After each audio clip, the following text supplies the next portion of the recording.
और दूसरी एक बात, यहाँ माननीय सरकार के, राजस्थान सरकार के शिक्षा विभाग के प्रतिनिधि बैठे ही हैं, अधिकारी बैठे ही हैं। मैं उनसे आग्रह करूंगा कि राजस्थान के शिक्षकों के लिए प्रातिनिधिक स्वरूप में उनके समक्ष चाणक्य का प्रयोग रखिएगा। मैं एक डायलॉग तो बोलता हूँ, तो ज्यादा समझ में आएंगे।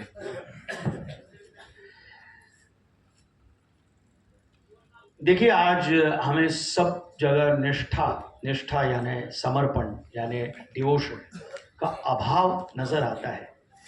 क्योंकि मैं हमेशा एक चीज बोलता हूं कि जब से शिक्षा में मूल्य बढ़ा है, तब से लेकर शिक्षा में मूल्य का मूल्य घटता गया है।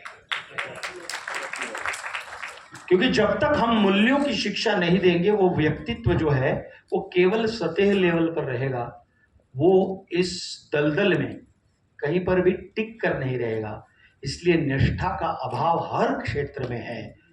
तो निष्ठा की व्याख्या चाणक्य ने जो समझाई है, वो मेरे नाटक में जो लेखक हमारे वीर गुप्ता हैं, उन्होंने नाटक लिखा है। मैं वो संवाद आपको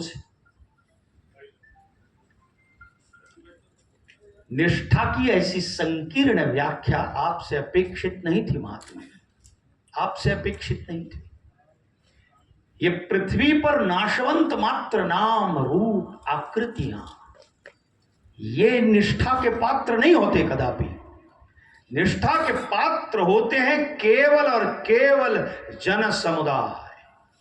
उन जन समुदायों के सुख, उन सुखों की व्यवस्था और व्यवस्था का धर्म, यही केवल उच्चाशय है। हे महावीर, यही केवल उच्चाशय है। और मेरा स्वार्थ भी वही था। मेरी रुचि नहीं है ये गोधन क्षेत्र संपत्ति में, या अमात्य या महाअमात्य पद में। मेरी रुचि है केवल भारतवर्ष में, ये शिक्षक कह रहा है। मेरी रुचि है केवल भारतवर्ष में, भारतवर्ष की निस्सहाय दमित शोषित प्रजा के उद्धार में। निष्ठा ये पदार्थ अति दिव्य है, हे अप्रतिम, अति दिव्य है, किंतु उसके लिए पात्र भी दिव्य होना आवश्यक है। एक धनानंद नामक जिस विषवृक्ष को आप अपनी निष्ठा के अमृत से सींच रहे थे, उस विषवृक्ष का गुणधर्म था केवल विषफल उत्पन्न करना। और रत्न ये केवल वसुंधरा में होते हैं देव, ये वंश कुल गोत्र में नहीं होते कदापि। इसलिए आपकी निष्ठा का पात्र कोई भी एक व्यक्ति नहीं हो सकता, केवल समष्टि हो सकती है। केवल समष्टि, केवल जानपद। ये पाटलिपुत्र के दुर्ग की दृढ़ता आपका आशय नहीं होना चाहिए।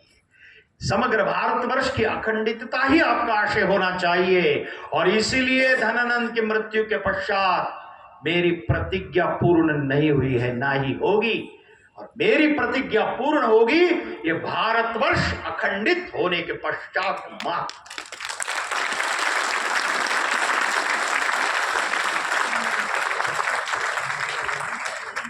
और जब वो धनानंद को कहते हैं कि धनानंद,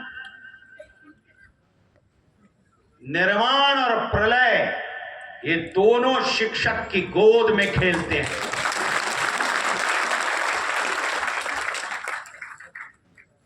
और यदि मेरी शिक्षा में, मेरे ज्ञान में यदि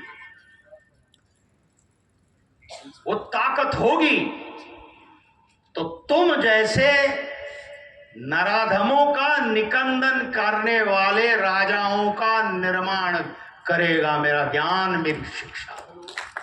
यह है चाणक्य। धन्यवाद।